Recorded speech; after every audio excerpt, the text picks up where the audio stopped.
Hey guys, welcome to the Dominate DIY podcast, episode number 6. We're excited to be here. We got a great show for you. We're going to go over some different questions and answers. We got some exciting news. Stay tuned and enjoy the podcast. Hey guys, welcome to the Dominate DIY podcast. Here we talk about how to dominate your do-it-yourself projects with simple solutions, providing valuable insights to contractors, professionals, and do-it-yourselfers. I'm your host, Mike Quist. Enjoy the podcast. Dominate DIY. Hey guys, welcome back. We have a great show for you today. We're really happy to be doing a podcast. We've been super crazy busy, been all over the place doing videos with Artists Till Death out in Dallas. We went out to Alaska with Carlos and we did a great project out there in Fairbanks, Alaska. We even got to go to Denali State Park and see some grizzly bears and moose and caribou. Go check those videos out if you haven't seen them. And one exciting video that we just did recently was our very first live episode on YouTube. That was intimidating. It was really, you know, you're going live, you're showing what you can do, and it's right here and right now in real time, no editing, no safety net. And guess what? We're doing another one tonight. Today is Tuesday the 31st. We're excited to bring our second live episode. We have some really cool equipment. We've been really tuning that in to give you the best experience we possibly can. Ask those questions. Feel free to, ask anything you need there on that episode, and we're happy to answer that live. Thanks again for tuning into this episode. Today, we're going to go over some Q&A. We're going to get some of your questions answered, and we want to announce that we're really close to 100,000 subscribers. So if you haven't subscribed, which most of you folks who are watching this podcast are probably subscribers, but if you haven't, crush that subscribe button. Help us get to that 100K. We're super thankful for YouTube and that national platform that we can have as a small business to get national and show everybody what we can do. It's a great platform. All right, we're going to go ahead and start taking phone calls. We got some great calls. We'll go through those and we'll see what some of these questions are. You may have the same questions, and call the podcast hotline anytime if you have questions that we can answer. Also, if you need immediate assistance, call us at 541-450-1976. We're happy to give you free project support anytime. All right, let's get started with these phone calls. Mike, this is the old redneck from Huntsville, Alabama. I'm in need of an explanation, the Tyvek Tape, how to use it. I tried it and it split off and left some of the tape and the drips there. I still had to grind them off. Must be a secret I don't know. Would you please explain that, and I would be highly appreciative. All right, the redneck from Alabama. Thank you so much for calling. Thanks for using our products, and that's a great question about Tyvek Tape. Their purpose for that is to pre-tape underneath your countertop project, especially when you're doing this in place on existing countertops. You don't want to grind and sand those off in place in the house. It creates a lot more dust. When we're creating and fabricating countertops in our wood shop, we don't care because we're gonna create dust. That's okay, and we'll just sand those off with a 50 grit metal sanding disc. But when you're in the house or when you're trying to use Tyvek tape, the key and the secret is timing. You don't want to leave that Tyvek tape on for a bunch of days. You really want to pull it off the next day because it will start to harden up. And as that epoxy is still somewhat soft and brand new, it peels nice. And also, get it behind the radius. If you got a radius on your drop edge there, just set it just about a 32nd or a 16th behind that radius, and it'll peel a lot easier for you. You can also use a razor knife and pre-score that and then peel that, and it'll come off nice and clean. A little bit of practice and timing, but if you leave it on there and let those drips harden, it's much more difficult. You could even use like a flat edge blade of some sort, like a putty knife or a drywall, 6-inch drywall knife or something, and scrape those drips off first if they're really hard, because they won't stick to that Tyvek tape, and then pull the tape. So those are a couple hints. Let us know if that helps you out. Thanks a lot for that call. All right, let's take our next call and see what we can do here. Here we go. Hey, Mike. This is Drusilla. This is our first project, and we was doing a round tabletop. We were on our flood coats, and we torched it for the third time, and I messed up the finish coat, and it had already started to gel. I thought I had more time. So what do I have to do to fix it? Do I have to sand off the whole tabletop, or can I fix just this one area? Please call me back at 270-597. Thank you. Priscilla, great question, and no, you don't have to sand that whole top. Usually when you're torching, you just don't want to leave that torch in one place for a long time. Sometimes when there's a divot or some bubbles, people think they need to really attack that with the torch until it goes away. Give it some time. A lot of times that air underneath will work its way to the surface, and that's why we do it 3 times. And their light passes, and this does take a little bit of practice. But what'll happen is if you over torch it, it'll almost create like a scab, or it'll be jelly right there. And that's what you did, is you over torched it. And all you got to do is sand that with 220 and apply a top coat, and you'll never see that you did that. It'll totally hide it. Just like when you sand and you got all those scratch marks and you put a top coat on, it's totally hidden. You don't need to sand perfectly. You just rough it up with 220. Apply that top coat, you're good to go. Hey, thanks a lot. Great question. Let's move on to the next one. Okay, here we go. Hey, Mike.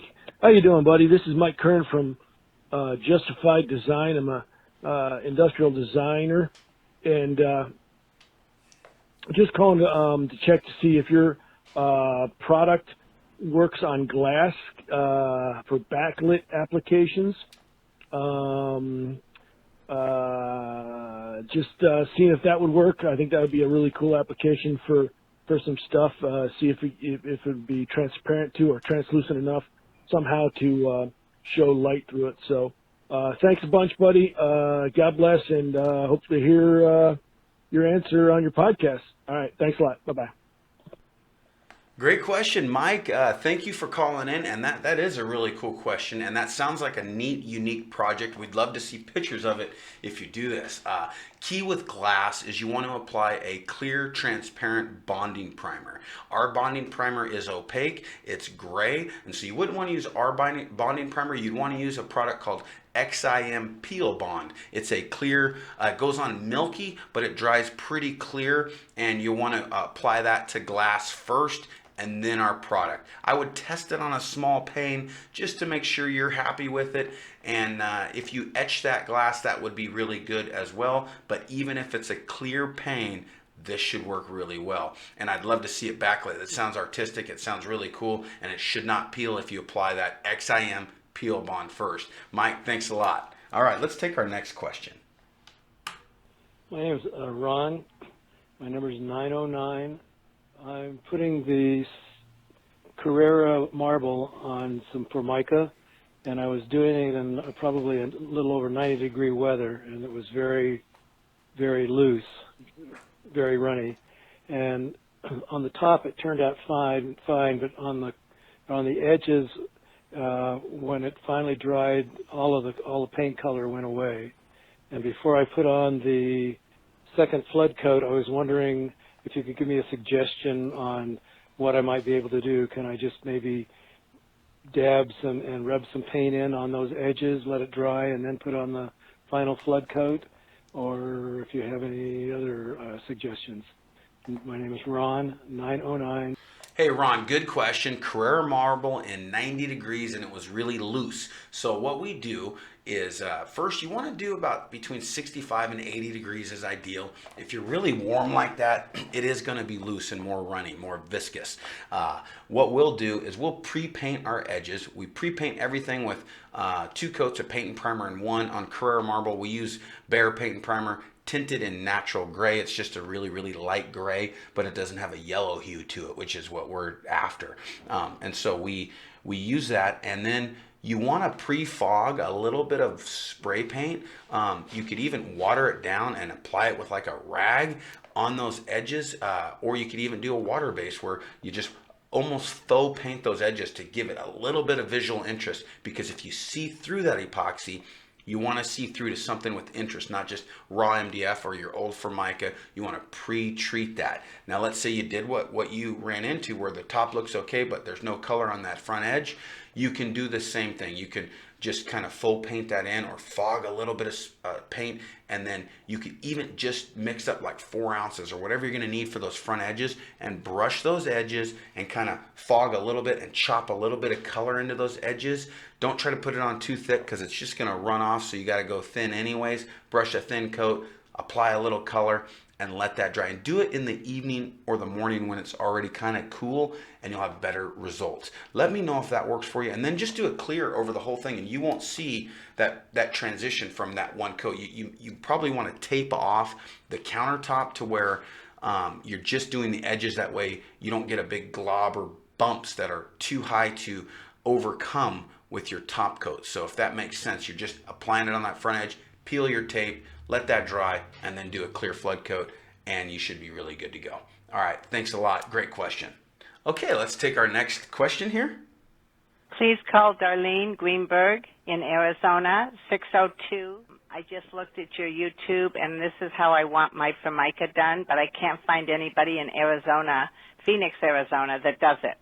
If you could call me at 602-708. Let me know if you have anybody out here who does such a beautiful job. I love the countertop. Thank you. Bye. Darlene in Arizona, thank you for that call. You probably want to call our phone number at 541-450-1976. We'll call you, and we'll give you a couple of contractors that we love and use our products out in Arizona. Carlos has done a lot of projects out in Arizona, and he's in the Phoenix area. You could even go by his shop and look at some of his work. A great man, does great work, and we're happy to give you his number. And anybody listening to the podcast, we get these calls all the time. People who have seen our videos, aren't quite up to the DIY aspect of the project, and they want to hire somebody in their area to do this. And so if you are a contractor who is using our products, call us about getting referred to customers. We don't charge you for that. We just want fine, reputable people that are using our products and are aware of how they work, so that we can refer them to folks in their area. Thanks a lot, Darlene. We'll take care of you, and thanks for that call. All right, let's move on to that next call. Hello, my name is Curtis. I'm from Michigan, and I'm having some trouble finding a good color, the color matching from your paint that you do offer, all the different dyes, but I'm trying to find some sort of sky blue, and I wanted to find out with your material, if I mix it with acrylic, because I can find that in acrylic, will that mix well? Thank you. I can be reached back at 248-953. Curtis from Michigan, good question, and we actually get this question quite a bit. So there's two answers to this. If you're using this for art, you don't need the durability, the scratch resistance, the heat resistance. Those kind of things aren't nearly as important as they would be in a countertop or a tabletop or a mantle or a shower, those kind of applications. And so when you're doing art, we do have people mix acrylics no more than about 2% by volume, and they're just fine. But test that with the acrylic that you're using. We do not recommend using a water-based acrylic in our epoxies when you're doing countertop application or anything that you're looking for real durability, because it will affect the durability, especially if you use more than 2%. You start to make the epoxy softer. So what we do is we actually use our base tints, and you can mix them together to create a custom tint. We actually have a boat manufacturer that uses our products, and we create a custom tint for them, and we can do that in larger quantities. But if it's just one job, you can take our blue and our white, make it a lighter sky blue. You can mix and match those to really make your own colors, and that's fun to do as well. So good question on that. I hope that answered it. If you need further clarification, feel free to call us anytime for free project support. I love those custom looks, but again, one thing that we're finding with epoxy is the more free and loose that you go into a project where you don't have a giant expectation of what exactly you're going for. If you let the epoxy work its own magic, you really get these amazing results. You know, we went out to Dallas, Texas. We met with Erica and Jeff, Artists Till Death. We did a video on that. If you haven't seen it, go check it out on our YouTube channel. And you know, that's what they live by, is simply use colors, let's move it around, let's see what we can make it look like, and go in with little expectation, and you're going to be highly excited with what you get. If my mom, for instance, she loves working with epoxy. She sells her art projects and she goes to fairs, but my mom always is expecting it to look like the American flag. And I remember helping her on an American flag piece, and it was really cool. I loved it, but it was an abstract American flag. It wasn't perfect by any stretch of the imagination. So you don't want to go in trying to make things perfect. So great question. Color is important when you're trying to match something, but I think you can do that by just mixing and matching our base tints. And our metallics work the same way. You can mix those and get unique colors, but they're going to meld anyway. So you're going to get many different spectrum of color just by using different colors in your projects. Okay, let's take one more call. Okay, let's take our next call here. Yes, my name is Ron Delphine in Grants Pass, and we just went over and checked on Stone Coat. We wondered if you are the gentleman that puts it on in the computer, showing how to do it. If you there yourself does it, and if so, how much does it cost? 4762. All right, Ron, thank you for your call. You're right here in Grants Pass. That's where we're located, here in Grants Pass, Oregon. We always love walk-ins when people want to, a lot of people are traveling through. We're near Interstate 5, which is pretty big here on the West Coast. It goes all the way from Mexico to Canada, and we get a lot of traffic coming off I-5. We're just a few miles off of I-5. Anybody's welcome to come in anytime. We'll give you tours. We'll have fun. And we've even been known to have some fun and play with some epoxy with folks who've come from a long distance. So if you are here, stop on in anytime. We're happy to answer any questions and help you out. I'm here a lot. A lot of times we're on the road with contractors or artists or doing collaboration videos or anything like that, but we're always open here locally. And yeah, I'm the guy on the video. And if you need any questions answered, feel free to come back in or call us. We appreciate your support, and thank you for being interested in Stone Coat Countertops. I think we're going to wrap it up here. We really appreciate you calling in on that podcast hotline. Feel free to do that anytime. It really helps this platform. Another thing that we've done recently is we've started our Facebook Insiders group, the Stone Coat Countertop Insiders. And goodness gracious, talk about a wealth of information. You're going to connect with hundreds of people that are using our products. They're posting pictures, they're telling how it's created, and this is really what we're looking for, so that you can collaborate with other creators that are using Stone Coat Countertops in really amazing ways. The sky's the limit on these products, and so that group has really kind of shown that, and it's just here for everybody's knowledge and expertise to grow. So utilize that. We'll put a link in the description of this video of how to join that Facebook Insiders group with Stone Coat Countertops. Feel free to join that up, post the pictures, ask your questions, and utilize. A lot of folks who are on that group have used our products for a long time and are really becoming experts. So thanks a lot for everybody's support. We're almost to 100,000 subs. Like I said, that's coming up, and we're going to have a really cool show for you when that happens. We're excited, and stay tuned. We're about to do our next live tonight at 5. All right, guys, until next time, from the Dominate DIY podcast, you got this. We'll see you soon. Dominate DIY.